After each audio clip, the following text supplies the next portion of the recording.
Tere hommikust ja aitäh kutsumast mind sellele konverentsile.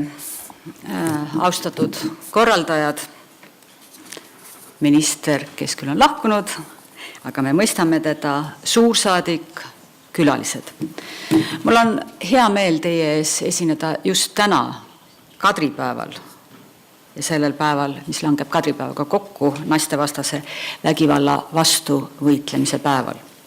Siin saalis ei ole kindlasti mitte ühtegi naist meest, kes juba ei teaks, kuid tuletagem siiski veel meelde, et viimases soolise võrdõiguslikkuse monitooringus, mis tuli välja septembris, toodi esile tõik. Kolmandik Eesti inimesi teab oma pere või sõprade ringis kedagi, kes on oma naise suhtes kasutanud vägivalda. Euroopa Liidu riikidest on see näitaja kõrgeim veel vaid Leedus ja Soomes. Samal ajal on tõsi see, et meie inimesed ei pea seda füüsilist perevägivalda sama tõsiseks kui teiste riikide elanikud. Numbrid on karmid nii maailmas, Euroopas ja eriti Eestis. Käesoleva aasta alguses sõbrapäeval, nagu ka 2013. aasta 14. veebruaril, pidin ka ise naistevastase vägivalla vastast 1 billion raising või siis 1 miljard vägivalla vastu ühistantsimist korraldades vastama küsimustele ja tõdema, et Eesti naistevastase vägivalla statistikat vaadates pole võimatud ju seegi, et 101 liikmega Riigikogus, kus domineerivad mehed, ei ole mul illusioone, on ka meie hulgas, seadusloojate hulgas, mõni, kes peksab oma naist. Veebruaris tantsis, ma lihtsalt tuletan seda suurepärast aktsiooni meelde, kus ka Eesti naiste ühenduse ümarlaud osales. Tantsis üle maailma 5000 organisatsiooni ja üles kutsutud naist ja meest 190 riigist, et näidata oma vastumeelsust vägivalla vastu. Ja ma olen täiesti veendunud, et kui selle aasta, või siis õigupoolest aasta 2015, 14. veebruaril me taaskord, kolmandat korda Eestis oleme tantsuga vägivalla vastu, on meie hulk juba kordi suurem. Loodetavasti ei ole siin saalis täna ka kedagi, kes ei nõustu, kui kordan veel üle üks kord ja mitu korda, et igasuguse vägivalla suhtes peab valitsema nulltolerants ning igalühel peab olema valmisolek ja võimalus vägivalla situatsioonis sekkuda. Oli kurb, kui Rain Kooli tõi selle näite mullegi tuttavast Rootsist, aga ma võin kinnitada, et paraku numbrid ei eksi. Kahjuks on naistevastane vägivald ühiskonnas nii siin kui ka väga paljudes ühiskondades üle maailma peidetud probleem ja paljudel juhtudel ka tabu teema. Levinud on väärarusaam, et see on naiste mure. Just nimelt naiste probleemiga oleks tegemist ja mitte meie kõikide omaga. Kallid naised ja mehed, ehkki siin auditooriumis ei pea seda ütlema, tegemist on ka meeste probleemiga. Tegemist ei ole naiste teemaga, milles kaasa räägivad vaid üksikud valgustatud mehed. Paraku on ka teistsugust lähenemist, kui me räägime meestest ja eriti tipptasemel.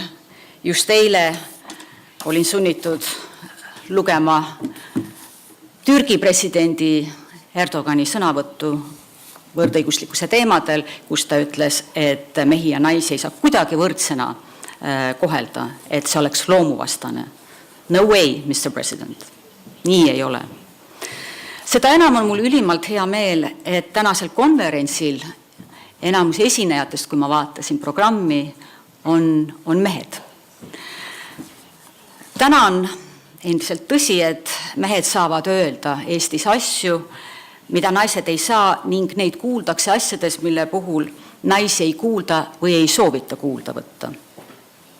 Ka Eesti riiki ja rahvast puudutavaid otsuseid võtavad enamjaoks vastu mehed. Ja nüüd on küll aeg sealmaal Eestiski, et poliitikas vähemasti järgmise aasta pärast valimisi peaks keskmesse tõusma inimene. Naine, mees, laps ja mitte ainult abstraktselt poliitika tegemine. President Ilves on tabavalt öelnud, et iga mees teab, milline on tema autoseisukord ja mis olukorras on autorehvid, aga oleks väga hea, kui mees teaks sama hästi ka oma tervise seisukorda. Parafraseerides presidenti sõnastaks tänast teemat arvestades veidi ümber. Oleks väga hea, kui mees teaks sama hästi, et naist ei lööda ja muidugi mitte ka teist meest. Sooline ebavõrdsus, vägivald, seksism, perevägivald, lähisuhtevägivald on tervet ühiskonda rängalt kahjustav probleem ning sellel ei ole demokraatlikus, mitmekesises, avatud ja tolerantses ühiskonnas kohta. Tolerantses ühiskonnas peab olema nulltolerants vägivalla suhtes. Ka lähisuhte vägivalla hind, kui me räägime siis rahast, on ühiskonnale äärmiselt kõrge ning üksnes perevägivalla põhjustatud kulusid siin rääkis justiitsminister Eesti kohta ja Suurbritannia kohta, kuid Euroopa Liidus on see number olemas ja 2012. aasta andmetel oli see 16 miljardit eurot, mis jutustab ju sellest, et see on nagu Eesti kaheaastane riigieelarve. Hind on kõrge, aga veelgi kallim ja kõrgem on see hind, mis on psüühikas, inimeste psüühilised tagajärjed, mida ei ole väga rahasse võimalik arvestada. Tänase konverentsi teemaks ja käimasoleva sotsiaalkampaania hüüdlauseks on avasilmad. Leian, et ainuüksi silmade avamisega nüüd, siin ja praegu, novembris 2014, on vähe. Eriti, kui päriselt kipuvad nad lahti olema vaid neil juhtudel, silmad siis, kui vägivalla ohvriks satuvad ja sellest räägivad tuntud inimesed. Laiemat nähtamust omavate ohvrite julgus rääkida ja tegutseda, olgu loomulikult meile eeskujuks, aga tegelikult peame märkama igat ohvrit.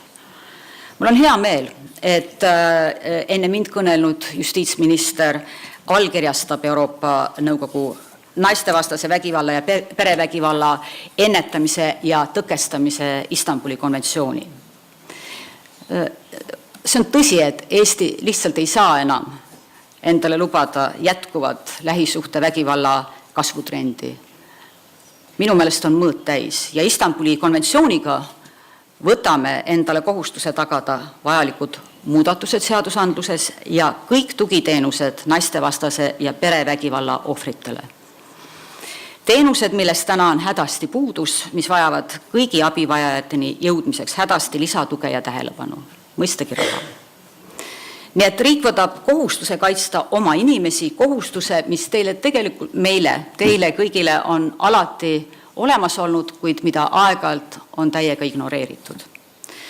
Meie roll on rõhutada, et lähisuhte vägivald ei ole inimese eraelu vägivald. Ei ole nii, et oma kodus või oma naisega võib teha, mida hing soovib. Ei ole nii.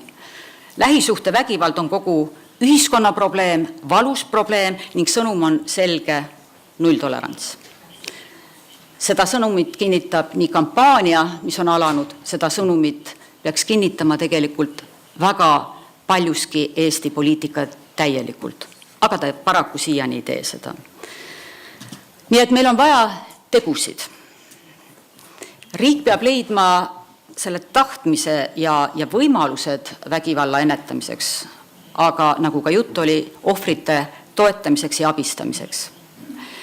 Lisaks sellele, et lähisuhte vägivald tuuakse nii-öelda kapist välja, avalikustatakse, on vaja astuda konkreetseid samme ja mitmed võimalused on meil ka teada.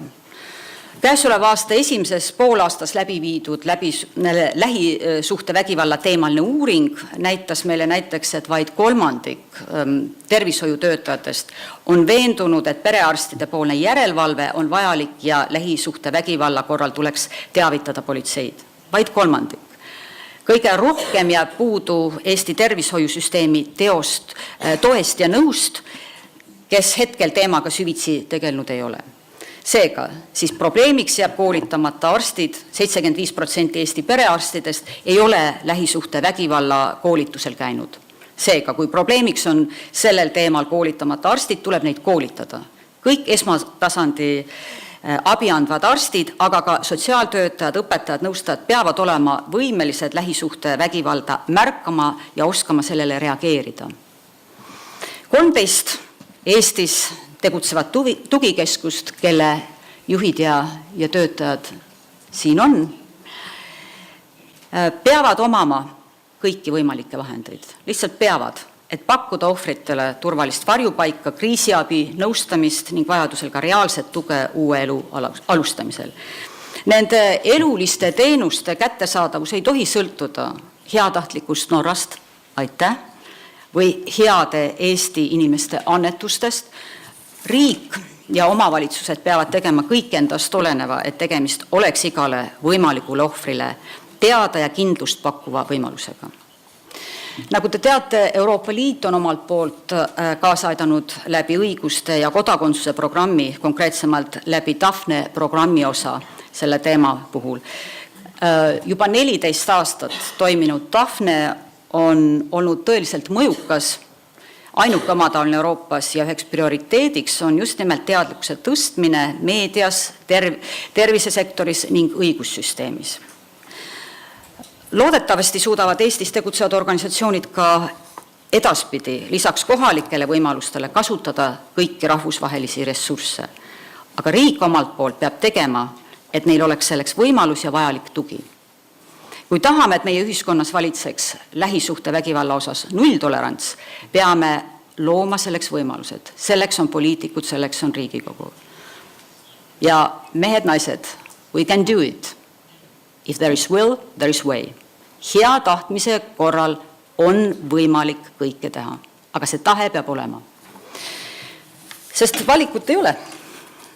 Lähisuhte vägivalla levik räägib meile ka meeste ja naiste vahelisest võrdõiguslikkusest, võrdsusest ühiskonnast, soorollidest, stereotüüpidest ja paljust muust, mille järgi tänapäevast küpset demokraatlikku riiki hinnatakse. Me oleme Euroopa Liidu liikmesriik 1/28, kuid meid on vastu võetud demokraatiate hulka, siis käitugem ka nii, nagu demokraatiale kohane.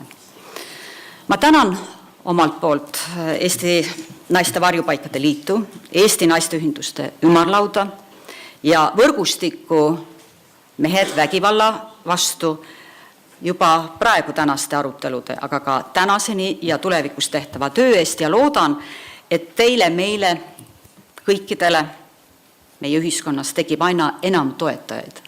See toetus on hädavajalik. Sotsiaaldemokraatide naisühendus Kadri on täna kutsunud kõiki Eesti mehi ja naisi süütama küünla kadripäeva õhtul pimeduse saabudes, nagu sotsiaaldemokraadid teevad seda üle Euroopa juba aastaid. Me läidame küünlad Tammsaare pargis, väljendamaks solidaarsust kõikide vägivalda kogenud naistega ja mälestame neid, kes on tapetud lähisuhte vägivallas. Ma kutsun kõiki saalis viibivaid konverentsil osalejaid 5:30 tulema meie hulka ja süütama ka küünla. See aktsioon kannab nimetust Vaikivad tunnistajad ja meil oleks suur au, et te oleksite meie hulgas ja see oleks nagu väike sümboolne lahkumine konverentsisaalist ka tänavale inimeste hulka, et keegi küsiks, miks need küünlad siin on ja siis me saame vastata, miks see nii on. Ma soovin teile kõikidele tõsist arutelupäeva.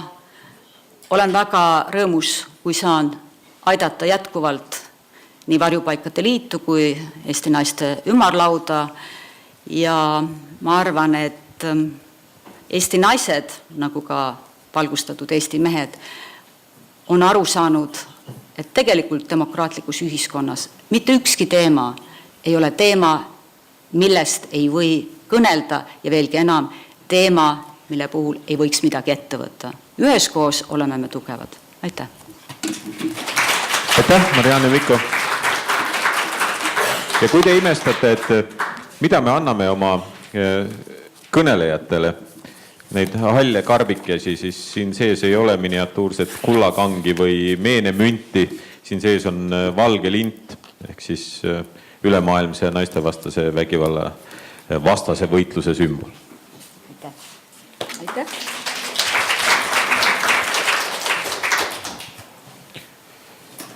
Me oleme rääkinud praegu naistevastasest vägivallast, tõstatanud probleemi, rääkinud suhtumisest, aga kusagil juba näen või kuulen püsti hüppavad skeptikut või kriitikut, kes ütleb, et mis te räägite sellist üldist juttu, andke meile fakte, me ei usu muidu. Ma arvan, et Sami Nevala, kes esindab Euroopa põhiõiguste agentuuri, on õige mees faktidest rääkima, sest temal on kõige värskemad uuringu tulemused.